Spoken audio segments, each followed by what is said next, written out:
Welcome back to the YouTube channel Malawian Cameras. Akuluakulu apa teni tulowe ku dziko la Iran tuone kuti kumene kukuchitika chani. Funso loyambirira limene tikumafunsana daily ndilona kuti kodi USA, United States of America, aphulitsa dziko la Iran kapena ayi. Anyway, pamene ndithu ma negotiations, pamene ndithu zokambirana zikukambidwa au kukambirana ku dziko la Oman, komano panopa sizikudziwika kuti zinthuzo zili pati. Komabe pakadali pano pali ma warnings kapena kuti chenjezo chimene ndithu USA chapereka ku ma tankers ake, ma oil tankers ake. Pali matankala ndithu zimastima zimene zimanyamula ndithu mafuta, zimene zizi zochokera ku USA azilangiza makamaka komanso azichenjeza zinthu zokwana zitatu. Choyambirira aziuza kwanena kuti inuyo stay away from Iranian waters. Ndithu mutalikirani kwambiri ndi madzi aku Iran. Mukudziwa kale pampanonso ndithu Iran ndithu inathamangisa chitankala chimodzi cha America chimene ndithu amafuna chigwire, komano ndithu iyayi chinapeza kuti chapulumuka. So America yalangiza ndithu kuti akuluakulu inuyo ndithu please stay away. Musayandikire cha ku Iran kweya, musamayandikire kumene koko iyayi chifukwa anthu amenewo atha kukugwirani. Number 2, awauza kwanena kuti inuyo stick to Oman side. Anyway, pali malo ena ake ochita kuti Hormuz ndikamalo kampandipani kena kake ndithu ndimadzi amene ndithu komano ndikampandipani mene mukuonera pa pictures po kampandipani ndithu kena kake choncho kameneko malo amene wawa akhuza kumaoneka ang'ono choncho, koma malo amene wawo ndithu mafuta 20% ya mafuta mu dziko lonse lapansi amadutsa pamenepo. Moti kungopanga chibwana pamene kungotseka pamenepo po nthawi yomweyo ndithu prices of the fuel will hike up. Ndithu mitengo ya mafuta ndithu nthawi yomweyo ndithu akwera. So pamalo amene wawa kwambiri kwake pati yambiri, pali ku Oman kwinako kwenda ku Iran, komano pati yambiri kukundi ya Iran, especially pakanjira pacha. Yes, pati yambiri ndithu ndi ku Iran. So awawuziratu kunena kuti inuyo ndithu osakhala musayende ndithu at least muzikhala kumbali ya ku Omaniko kuko, komano ku Iran kuchonde ayi kumene kuko. Number 3, chenjezo chimene America yapereka kuapatsa anu ake amene onyamazi matanka amene matanka amene ndi ma USA flags, awauza kuona kuti pakakhala kuti mena make magwidwa ndi ma Iranians anthu aku Iran ndithu musapange makani, inuyo ndithu mungosalenda ziperekeni. So yeah, that's it. Amene ndithu ndi machenjezo amene ndithu USA yapereka to its own oil tankers. So anyway, iyo ndi nkhani imene ili kumene koko. By the way, nkhani imene yakula kwambiri pano ndi nkhani yokhuzana ndi uranium. Tinakamba kale. Anyway, bomba la nuclear limafunika ndithu uranium okwana 90%. Panopa Iran yafika kale pa 60%.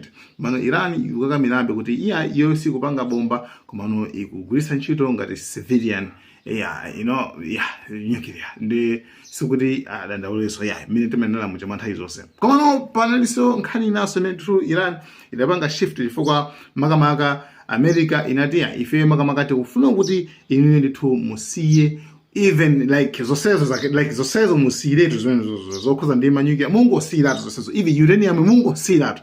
Pamene Iran inabwera ndiso ndi one condition, inawaza kuti okay it's fine, nzotheka zimene zimukufunazo ife ndithu uranium yes titha kumpanga kumusungunula kumunyenya the way anachita ndithu ku South Africa ukoko uzakaza mpyozo ku South Africa mukuzizo kuti anali ndi nuclear, koma tikuza nibe nkhani mu video ina anali ndi nuclear ndithu mene ku South Africa kuja kujonze kuona nuclear mene kuchako, koma afterwards anapanga zoti amunyenye ananyenya anampanga destroy anamuononga yese. So ko Iran akuti ife uranium nditha kumuononga, koma with one condition. Condition imeneyo nkhani yake ndino kuti inuyo kuti mukuyenera kuchosa ma sanctions onse amene munayika pa Iran. Akuluakulu mina iniyo semaliziwa dziko limene lapatsidwa ma sanctions. Ma sanctions ndikuti ndizibalo. Akwakuti zibalo zimene ma Americans amapereka ku dziko akwakulu like kupanda kusamala lithu dziko ndithu limakhala ndithu limagwa.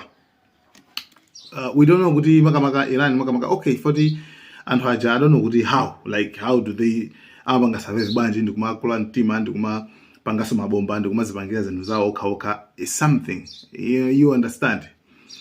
Mina 40 anakhala anthu independent ozimira bakha osafuna zithandwe za azungu osafuna see that's why ambanga survive mpaka na happen till today.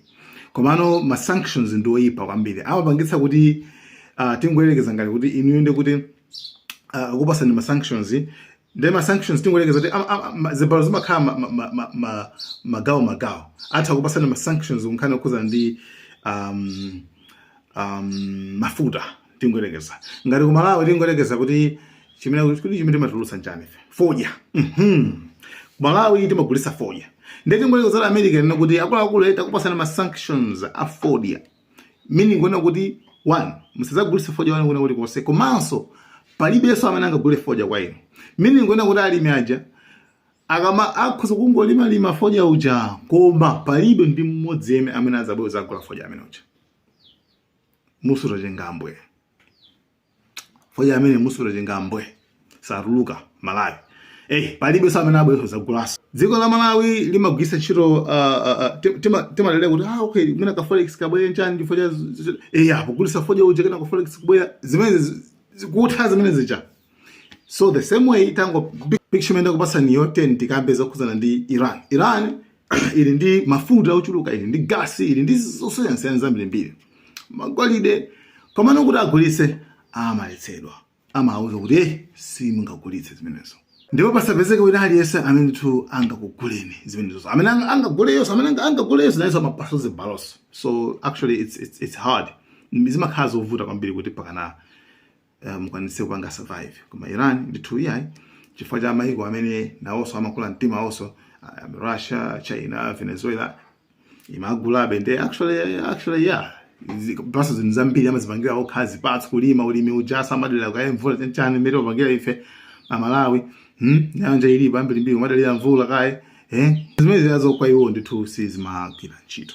So ma sanctions ndoyipa komanso China makamaka nkhani kuza ndi dollar mabanki yawo sapanga cooperate ndi mabanki ena like situation yawo makamaka ndi ufinyika kwambiri ali excluded amakhangana anayikidwa pambali ndi mu corporate world muziko limene ali sama khakurumiza ndrama mbona savuta Western Union chani mukabanga ma business osiyana ku Iran zimene zithu ndizoti zoletsedwa. So zambiri muganize ngati tanka kayipasa sanction kuti iwe tanka iwe usazainde so madzimu mafuta kanya mwana bwanje you understand the Iran nakuti tipatseni ife by the way titakupanga tusatokusa kuti tokononga kumano muchotse ma sanctions. By the way, apapo ndithu America mukhala kaichita pang'ono chifukwa America inasaba ndithu kuti minake zinazo ipange ifomere.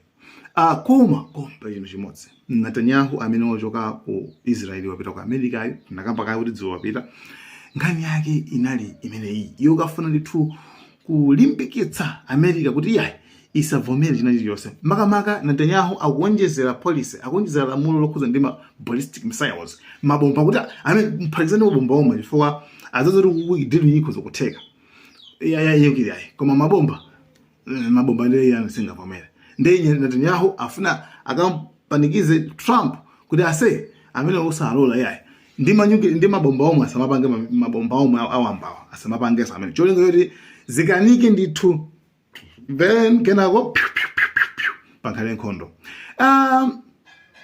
Chachikulu njoona kuti Iran makamaka spokesperson wa ku foreign ministry wayankhula kuna kuti ma talks amene analipo ku Oman aja actually America imangofuna ione how serious are we panalibe so zimene amangofuna aone kuti how serious are we. Komanso number 2 ayankhula kuna kuti zosaizi kuti tikukambira nazi Netanyahu akufuna pange sabotage afuna ngokhangata zisokoneze. That's why akukamira kuti iyayi pakhale ballistic missiles ban tipange ban chanchani zambiri mbiri.